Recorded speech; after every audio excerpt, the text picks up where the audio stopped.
오늘도 귀한 분들 많이 오셔서 우리 앞뒤로 인사 한번 할게요. 잘 오셨습니다. 사랑합니다. 축복합니다. 잘 오셨습니다. 사랑합니다. 축복합니다. 아, 오늘 그냥 너무 보고 싶은 분들이 많이 오셨어요. 감사합니다. 감사합니다. 이번 한 주간에도 많은 일이 발생했고, 또 우리 교회에서는 나라와 위정자들을 위해서 특별히 개인적으로 공동체적으로 기도를 많이 했습니다. 평소에는 우리가 모두 먹고 살기가 바빠서 신경을 잘 안 쓰지만 아마 사안이 중대했기 때문에 모든 국민이 뉴스에 귀를 기울이고 기도한 것 같습니다. 약 2주간을 이런 상태로 지내다 보니까 지금 우리나라에서 일어나는 이 일들을 보고 저는 지금이야말로 사람의 일을 그저 사람의 일로 치부하면 되는 것이 아니라 사람의 일 속에 그 배후에서 역사하는 악한 영의 존재, 악한 영의 세력이 어떻게 인간을 조종하고 인간 역사에 악영향을 행사하는지를 명확하게 보여주는 지금 이 시대라고 저는 생각을 합니다. 안타까운 것은 교회를 다니면서 신앙생활을 하는 그리스도인조차도 악한 영적 존재인 사탄, 마귀, 귀신들에 대해서 믿지 않으려고 합니다. 특별히 오늘 말씀과 같은 것은 어떻게 이야기를 하냐면, 목사님, 우주를 지금 왔다 갔다 하는 시대에 무슨 구시대적인 이야기를 합니까? 그 시대는 정신의학이 발달하지 못해서 정신병자들을 이렇게 말하기가 어려워서 그냥 귀신 들렸다라고 이렇게 이야기를 하는 것이지 무슨 귀신이 있습니까? 라고 말을 합니다. 그러나 성경은 결코 그렇게 말하지 않습니다. 우리 그리스도인들이 이 영적 세계와 영적 존재에 무지하면 무지할수록 사탄의 간교한 계략에 빠져들고, 사탄은 그렇게 무시하는 자기들을 우리 뒤에서 흐뭇한 미소로 바라보고 있는 겁니다. 사탄의 최고의 전략은 사탄이 없다고 믿는 겁니다. 모든 것을 사람의 일로만 치부하는 겁니다. 요한일서 1서는 이렇게 말합니다. 하나님의 아들이 나타나신 것은 마귀의 일을 멸하려 하십니다. 성경은 사탄과 마귀를 일컫는 동일한 단어입니다. 사탄을 마귀라고도 하고 마귀를 사탄이라고 합니다. 그런데 하나님의 아들이 이 땅에 나타나신 것은 마귀의 일을 멸하려 하십니다. 에베소서 6장 12절 말씀, 우리의 씨름은, 우리의 투쟁은, 우리의 싸움은 혈과 육을 상대하는 것이 아니요 통치자들과 권세들과 이 어둠의 세상 주관자들과 하늘에 있는 악의 영들을 상대함이라. 믿습니까? 이것이 성경이 영적으로 우리 시각을 높여서 말씀하시는 바입니다. 그러므로 오늘 저는 이 마가복음 5장의 말씀을 통해서 악한 영인 이 귀신들이 인간들에게 어떤 영적인 영향력을 행사하는지를 보여드릴 것이고, 또 이 악한 영들이 예수 그리스도의 복음의 능력 앞에 어떤 특이한 반응을 보이는지를 말씀을 통해서 전해드리면서 우리 성도님들이 이 영적 싸움에서 깊은 이해와 깨달음을 통해서 사탄의 계교를 이기고 복음으로 승리하는 귀한 시간이 되시기를 소망합니다. 자, 가장 먼저 우리가 관심을 기울일 것은 이 귀신이 한 영혼을 점령해서 그에게 어떠한 영향력을 행사하는지를 우리가 한번 살펴봐야 됩니다. 자, 오늘 5장 1절에서 5절까지 이 사람의 형편을 말하고 있는데, 1절에 보니까 이 사람 거라사 이네 지방에 사는 사람인데 이 거처가 아주 주목합니다. 배에서 나오심에 곧 더러운 귀신 들린 사람이 어디에서 나와요? 무덤 사이에서 나와요. 예, 이 사람 거처, 이 사람 집이 어디냐? 무덤 사이에요. 지금의 우리로 말하면 이 사람 집이 어디냐? 무덤들이 있는 사이, 공동묘지에 사는 사람이에요. 그러나 이 말씀에는 더 당혹스러운 사실이 숨겨져 있습니다. 우리 성경 번역은 무덤 사이에 사는 것으로 번역했지만 성경 원문은 정확하게 무덤들 안에 거주했다라고 나와 있어요. 이 사람 어디서 산다고요? 무덤 속에 사는 사람이에요. 그런 말합니다. 무덤 바깥에는 큰 돌문이 있는데 어떻게 해요? 이 사람 보세요. 얼마나 완력이 있는지. 성도님들, 정신병자와 귀신 들린 자는 차이가 있어요. 겉으로는 분별이 안 돼요. 그런데 분별하는 방법이 있어요. 귀신 들린 자는 귀신의 인격과 그 영혼의 인격이 같이 있어요. 두 가지가 있어요. 그러나 정신분열 자, 정신병자는 오직 하나의 인격밖에 없어요. 오늘 이 말씀을 보면 고래고래 소리를 지르면서 예수께 달려와 자기가 누구를 얘기하는 것은 귀신의 인격이에요. 그런데 여기 보면 이때 하나님의 아들 예수와 당신이 무슨 상관이 있습니까? 하면서 이 하나님 앞에서 예수님 앞에 소리 지르는 이것은 이 악한 영이고 나를 불쌍히 여기소서 괴롭게 마소서 이것은 그 사람이 눌린 영혼의 소리인 거예요. 그렇기 때문에 이 사람은 귀신 들린 자고 귀신 들린 자는 완력이 있는 거예요. 문제는 이 사람이 무덤 사이에 살면서도 이 끔찍한 환경에서 전혀 영적인 무감각을 가지고 산 겁니다. 성도님들, 무덤 안에서 시체와 잠을 잔다. 이게 상상이나 됩니까?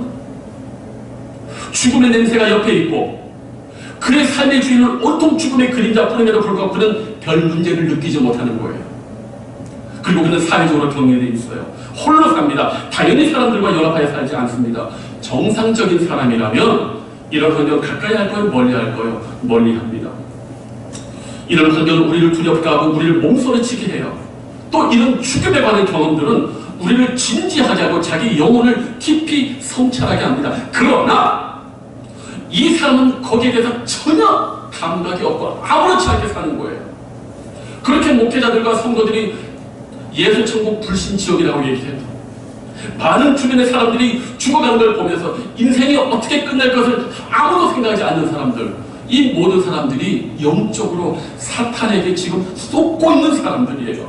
죽음에 대해서, 천국에 대해서, 지옥에 대해서, 자신의 영혼의 마지막에 대해서 전혀 무감각한 사람들, 오늘만 있을 거라고 생각하는 사람들, 죽음을 통해서 깊이 고민하지 않고 자기 영혼을 들여다보지 못하는 무감각한 사람들이 전부 다 차이가 있지만 사탄에게 쏟고 있는 사람들이고 사탄의 영향권 안에서 오늘 하루만 죽기 살기 하는 사람들이에요.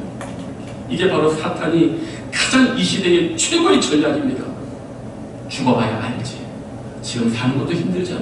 뭔 죽음이 있어. 그런 거 신경 쓰지 마. 기분 나쁘고 재수 없으니 천만의 말씀. 믿음의 사람들은 언제나 죽음에 대하여 하나님을 생각합니다. 그래서 그 삶을 바르게 사는 거예요. 언제 주님이 오실지 모르니까. 그러나 사탄에게 속한 사람, 사탄에게 이 영적 감각이 완전히 내몰린 사람은 죽음에 대해서 생각하지 않습니다. 살 것만 생각하고 복 받을 것만 생각하지. 자, 근데 이 사람에게 또 특이한 모습이 있어요. 사탄이 지금 이 사람을 어떻게 했냐면 여기 1절에서 5절에는 이 사람의 이 모습이 나오지 않는데 15절 말씀 보면 이 사람의 아주 특이한 모습이 하나 나와요. 우리 15절 다 같이 한번 읽어볼까요? 시작! 예수께 이르러 그 귀신 들렸던 자, 곧 군대 귀신 집혔던 자가 옷을 입고 정신이 온전하여 앉은 것을 보고 두려워하더라. 자, 이 사람 정신 돌아오자마자 두 가지가 있어요. 뭘 입었다?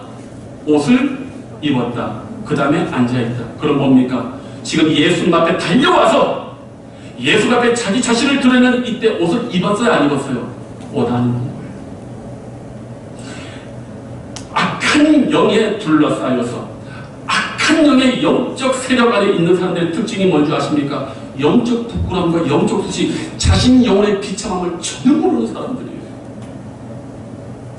성도님들 기억하십니까? 라오디게아 교회가 이런 처지에 있었어요. 나는 부자가 부유하며 부족한 것이 없다 하나 내 곤고한 것과 가련한 것과 가난한 것과 눈먼 것과 벌거벗은 것을 알지 못하는도다. 라오디게아 교회는 요한계시록에 나오는 최고 잘 사는 교회예요. 얼마나 부자인지 몰라요. 그런데 우리 예수님은 말합니다. 너가 벌거벗은 것을 보지 못한다. 하나님의 말씀에 비춰볼 때 그 양심이 두드리는 소리에 전혀 무감각하게 반응하는 사람, 아주 세련된 옷을 입고 온갖 몸을 이렇게 치장했지만 그 영혼은 빈공한 사람, 팍 쏘는 사람이에요. 말씀을 전해도 그 말씀을 자기 영혼에 부딪히지 못하는 사람, 남의 얘기를 치부하는 사람, 자기 영혼을 향하여 어찌 알고 나는 왜 이토록 죄인인가 하지 못하는 사람, 다 이런 사람이에요. 게다가 이 사람이요 완력이 있었어요. 어떤 완력이 있었느냐? 세상에 쇠살로 몸을 움켜매고 많은 사람들이 이 사람을 진정시키려고 쇠고랑과 수갑을 채웠는데도 짠하는 거예요. 그런데 보십시오. 삼손과 같은 완력을 지니고 모든 삶을 때려눕히는 힘을 얻어서도 그 영혼을 해방시키지 못하는 사람, 참된 진리 속에 해방받지 못하는 사람, 그게 이 사람이 지금 귀신 가운데 있는 역설의 모습이에요. 힘이 있으면 뭐해요? 똑똑하면 뭐해요? 잘 살면 뭐해요? 자기 영혼은 여전히 사단의 계략 속에 회복되지 못하고 자유롭지 못하는데, 이게 우리의 모습이에요. 이게 바로 사탄에게 속고 있는 모습과 여전히 영적인 이 악한 세력이 우리를 교묘하게 지금 속이고 있는 시대예요. 정신 차려야 됩니다. 성도님들, 오늘 우리는 이 사탄이 이 시대에 얼마나 교묘하게 믿는 자들을 유혹하는지 몰라요. 그러나 우리는 기억하셔야 돼요. 사탄에 속한 자들, 어둠에 속한 자들은 격리돼요. 자꾸 혼자 있어요. 혼자 있지 마세요. 자주 사람 만나세요. 함께 교제하세요. 믿음의 교제를 하세요. 거룩한 영의 사람들과 교제하는 그 영이 서로 흘러가지고 영이 거룩해지고 기쁨이 충만해져요. 어두컴컴한 사람들하고 보면 맨날 어둠의 영이 왔다 갔다 하는 거예요. 밝음으로 나오세요. 밝음으로 나오시고 자주 교제하셔요. 얼굴에 기쁨에 만명의 웃음을 띠세요. 아시겠습니까? 영은 흘러요. 성도님들, 이거 목회보면 알아요. 저도 예전에 몰랐어요. 영적인 사람과 있으면 그 영이 같이 흘러요. 너무너무 기뻐요. 근데 만나고 와서 많이 먹었다. 그 사람 영이 문제가 있는 사람이에요. 제가 이런 얘기 잘 안 하지만 오늘만 얘기할게요. 본문 말씀이 그러하니까. 성도님들, 그뿐 아니라 오늘 이 말씀을 통해서 사탄이 전혀 문제의식을 갖지 못하게 하는 것을 우리가 결국 속지 말고, 이 사탄이 이 사람을 이렇게 제어하는 모습 속에서 우리가 깨달아야 됩니다. 아, 그렇구나. 아, 그렇구나. 내가 영적인 예민함과 갈급함과 의로움이 있어서 내 영혼의 수치와 벌거벗음을 인식하고, 그리고 내가 주님으로부터 온전한 은혜를 받아야 된다는 이 사실을 깨닫지 못하게 하는 것이 사탄의 가장 강력한 역사라는 사실 기억하시길 바랍니다. 자, 이제 다음으로 오늘 이제 살펴볼 것은, 이 악한 영에 사로잡힌 이 사람이 복음, 예수님, 하나님의 임재를 경험했을 때 특별한 반응을 보인다는 거예요. 자, 말씀 잘 보면 오늘 이 말씀이 아주 의미가 있어요. 배에서 나오심의 곧 뭔 말입니까? 지금 방금 예수님은 풍랑 가운데 아주 제자들이 죽게 되겠다고 이렇게 살려달라고 한 그 풍랑을 좀 지났단 말이에요. 근데 거라사 집안에 딱 도착하자마자 누가 벌써 뛰어오고 있느냐?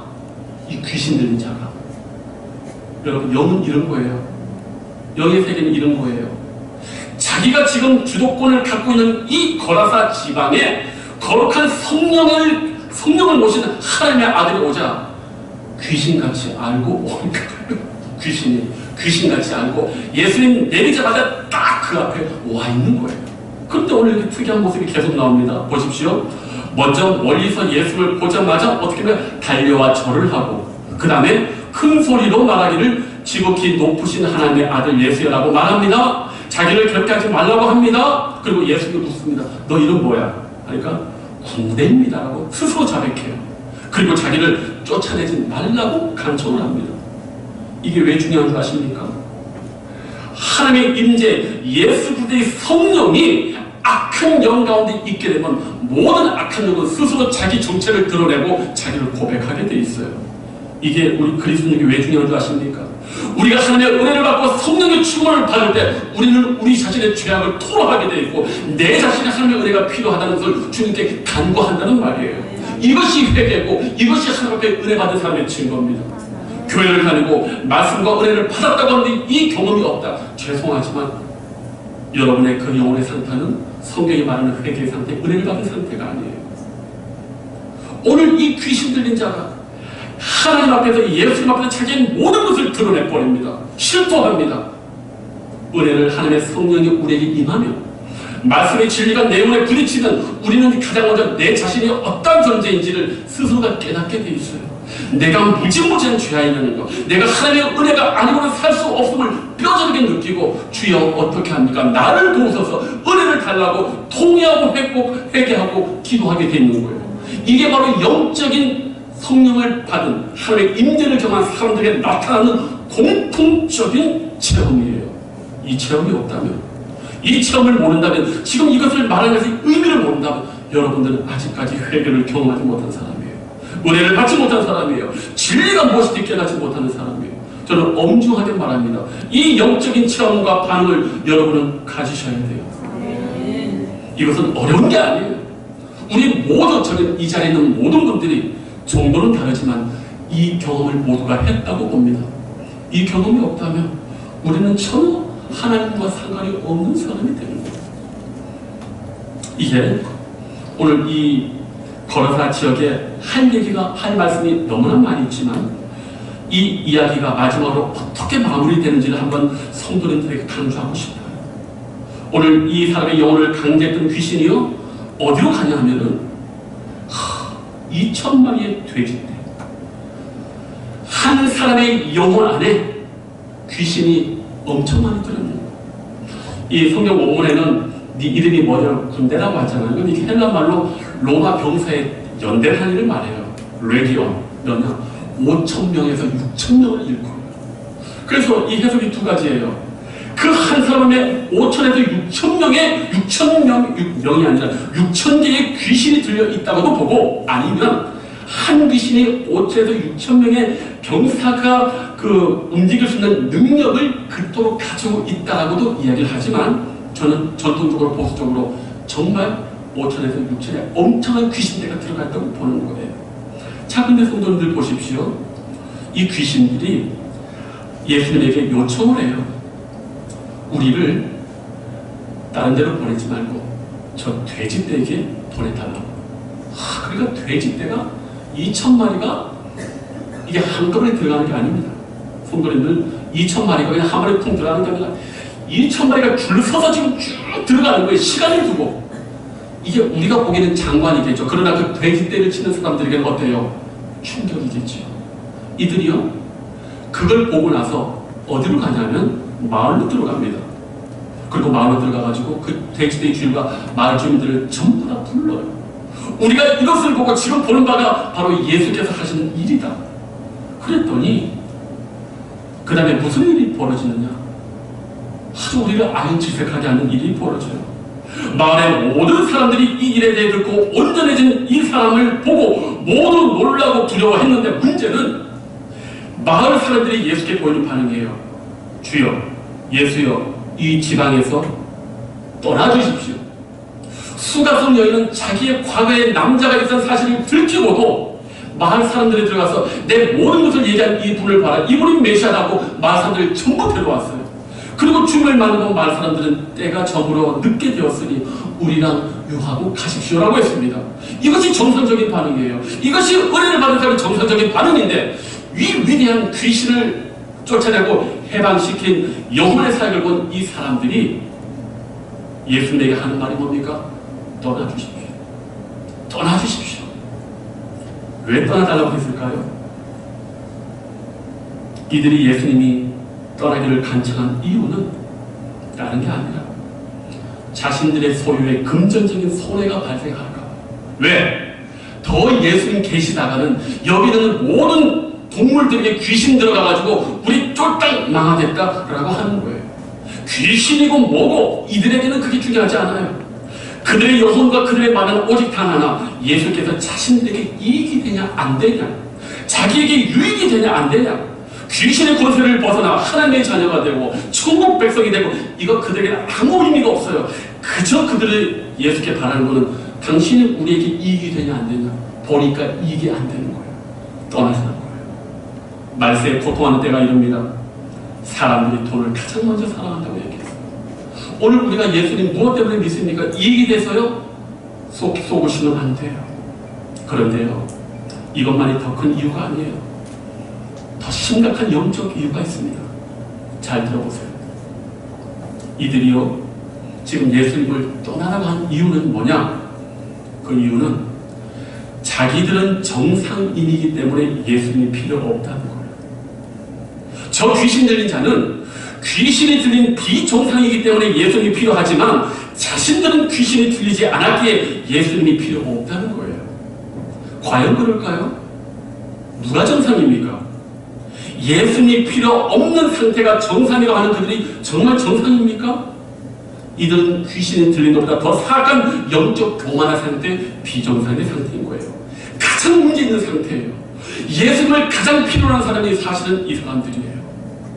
그런데 이 사람들은 예수님을 필요로 하지 않는 자신의 영적 상태가 저주 안에 놓여 있는 그것을 모르고 예수님 필요 없이 떠나려 하는 거예요. 그런데 귀신 들렸다고 회복된 자는 예수님을 경험하고 은혜를 경험하고 온전하게 되었는데 성경은 이렇게 말합니다.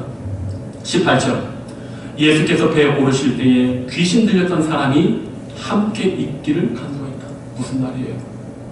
병 나았으니까 이제 예수님 필요 없잖아요.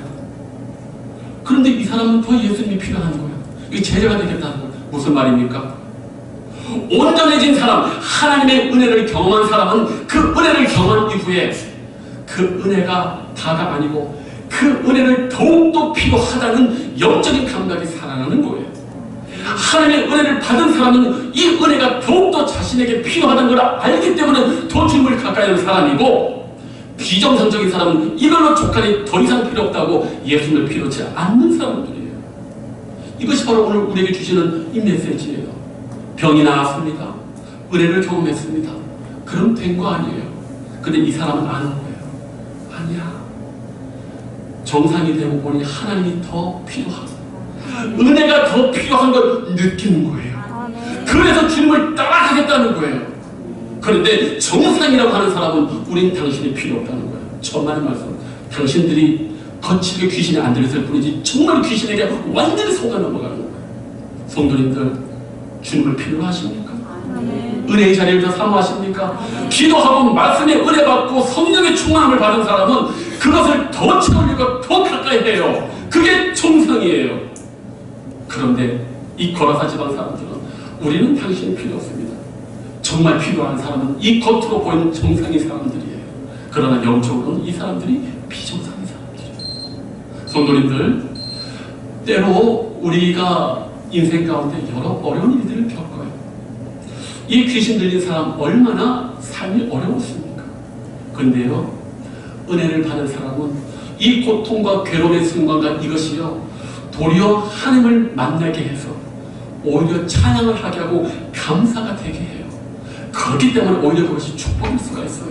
그러나 이 모든 것을 아무것도 경험하지 못하고 그저 아무렇지 않게 편하게 사는 사람, 그 사람이 사실은 영적으로 가장 불행한 사람이에요. 성도님들, 저는 오늘 예수님께서 이 귀신 들린 사람을 고친 것을 통해서 다른 말씀을 많이 못 드렸지만 이거 하나는 말씀드리고 싶어요. 우리 인생 가운데 주님을 만나고 그 은혜 안에 있기만 하면 시간이 걸릴 뿐이지 주님께서 악한 영의 권세를 회복시키시고 우리를 더 큰 은혜의 자리, 축복의 자리로 분명히 우리를 회복시키는 것을 믿으시기 바랍니다. 그래서 날마다 주님의 은혜에 사모하고 간구하시는 여러분이 되셔서 축복을 더 많이 받아서 주님과 더 함께 있고 싶어하고 말씀의 은혜를 깨달으면 더 말씀을 배우고 싶어하고 기도를 하면 할수록 더 기도하고 싶어하는 그런 영적인 사람이 되시길 주님의 이름으로 축복합니다. 기도하겠습니다. 아버지